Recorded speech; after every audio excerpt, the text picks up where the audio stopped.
El sacrificio humano. Si pensamos en los aztecas, o bueno, para ser más precisos los mexicas, es casi seguro que esa es la primera imagen que se nos viene a la cabeza. Pero, ¿y si esa imagen tan brutal, tan sangrienta, es solo un pedacito de una historia muchísimo más compleja? Vamos a descubrirlo juntos.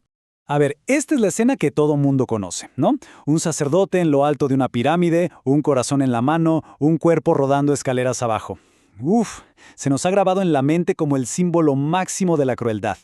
Pero para entenderlo de verdad, tenemos que mirar más allá del horror inmediato. Ojo, no es que sea una mentira total, es, digamos, una verdad a medias. Una historia muy bien contada por quienes ganaron, por sus enemigos, para justificar su propia violencia. Así que hoy lo que vamos a hacer es desarmar esa narrativa. No para defender nada, sino para por fin entender. Ok, empecemos por lo primero. El por qué. Esto no era una matanza sin sentido, ¿eh? Para los mexicas era, créanlo o no, un mecanismo esencial para que el universo entero siguiera existiendo. Miren, a diferencia de nuestra idea de un cosmos estable y predecible, el mundo mexica era súper precario. Ellos creían de verdad que el sol podía no salir mañana, que el tiempo mismo podía simplemente detenerse. El universo para ellos no estaba para nada garantizado. Y todo se basa en un concepto clave: la deuda ontológica. En su mito de la creación, los dioses se sacrificaron a sí mismos, se arrojaron al fuego para convertirse en el sol y la luna. Ese acto le dio vida al mundo. Y por lo tanto, la humanidad vivía con una deuda perpetua que tenía que ser pagada. Entonces, el sacrificio no era visto como un castigo, sino como un intercambio de energía. Se ofrecía la energía vital, la sangre, para alimentar a los dioses y así asegurar que el sol saliera cada mañana y que el universo no colapsara. Era, ni más ni menos, una responsabilidad cósmica. Bien, ya entendimos el por qué. Ahora vamos a la otra parte. Los mitos sobre quiénes eran sacrificados y sobre todo cuántos, porque la imagen que tenemos está lejísimos de la realidad histórica. Contrario a lo que se piensa, no se sacrificaba a cualquier persona que pasara por ahí. Las víctimas eran grupos muy específicos, principalmente guerreros capturados en combate. De hecho, muchas veces el objetivo de la guerra para los mexicas no era aniquilar al enemigo, sino capturar prisioneros para estos rituales. Y esto es crucial, ¿eh? El sacrificio no se usaba para castigar ladrones o a los que no estaban de acuerdo con el gobierno. No era una herramienta de terror contra su propia gente. Tenía un propósito ritual y político súper definido. Pero bueno, el gran tema siempre son los números, ¿verdad? ¿De cuánta gente estamos hablando? Porque si leemos las crónicas de los conquistadores españoles, las cifras son de locos. Hablan de 80,000 personas sacrificadas solo para consagrar el templo mayor. 80,000 en 4 días. Es un número que, claro, te deja helado. Y estaba diseñado para eso, para impactar y para justificarlo todo. Pero la ciencia moderna, la arqueología, la lógica, básicamente desmontan este mito. Sacrificar a 80,000 personas en 4 días es una imposibilidad física. Simplemente no da el tiempo. Además, no se ha encontrado ni de cerca la cantidad de restos humanos para respaldar esas cifras. Era propaganda pura y dura. Los estudios más serios hoy en día sugieren un número muchísimo menor. Hablamos de cientos de sacrificios al año y concentrados en fechas rituales muy específicas.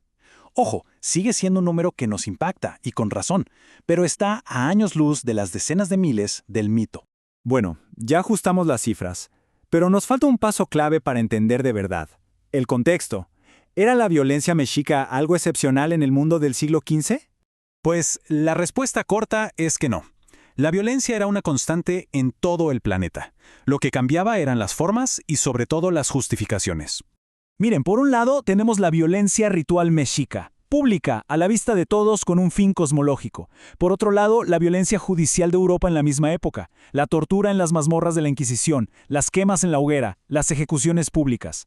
Ambas son formas de violencia de Estado, pero funcionan con lógicas totalmente distintas. Es que en Europa se mataba para castigar un crimen o para purgar una herejía. Era una cosa de control moral y social. Para los mexicas, en cambio, se mataba para que el universo siguiera funcionando. La diferencia no está en la crueldad, que era brutal en ambos casos, sino en la ontología, en la manera misma de entender qué es la realidad. Entonces, si la violencia no era algo único de ellos y las cifras estaban súper infladas, ¿por qué esta idea de la barbarie mexica ha durado tanto tiempo? Bueno, la respuesta está en quién escribió la historia. La estrategia fue clarísima. Al pintar el sacrificio como la cosa más depravada del mundo, los conquistadores pasaban de ser invasores a ser salvadores. Y su propia violencia, las masacres, la esclavitud, todo quedaba justificado como un mal necesario para acabar con un mal supuestamente mucho mayor. Y este cuento nos sigue resonando hoy por ciertos sesgos que tenemos. Nos sentimos moralmente superiores porque nosotros no hacemos sacrificios humanos, mientras ignoramos otras formas de violencia, la que está en los papeles, la estructural, la económica. Es mucho más fácil condenar la sangre que se ve que analizar el daño que es abstracto y estadístico. Y todo esto nos lleva a la conclusión. ¿Qué nos dice realmente el sacrificio mexica sobre ellos? Y, más importante, ¿qué revela sobre nosotros y sobre cualquier civilización? Porque estudiar estas prácticas sin juzgar con los ojos de hoy es en realidad un ejercicio de mirarse al espejo. Nos confronta con la idea de que toda civilización, de una forma u otra, se construya sobre cimientos de violencia. Quizás lo que de verdad nos perturba del sacrificio mexica no es la sangre en sí, sino la honestidad brutal de su lógica. Nos pone en la cara una verdad universal, que cualquier orden social, cualquiera, se construye sobre decisiones que, en el fondo, implican sacrificio y tragedia. Dentro de su sistema de creencias, donde el universo podía acabarse en cualquier momento, el sacrificio humano no era una locura. Era una acción coherente, necesaria, y para ellos, perfectamente racional. Al final, la pregunta queda ahí, flotando. Esto no se trata para nada de justificar o de decir, bueno, entonces estaba bien. No.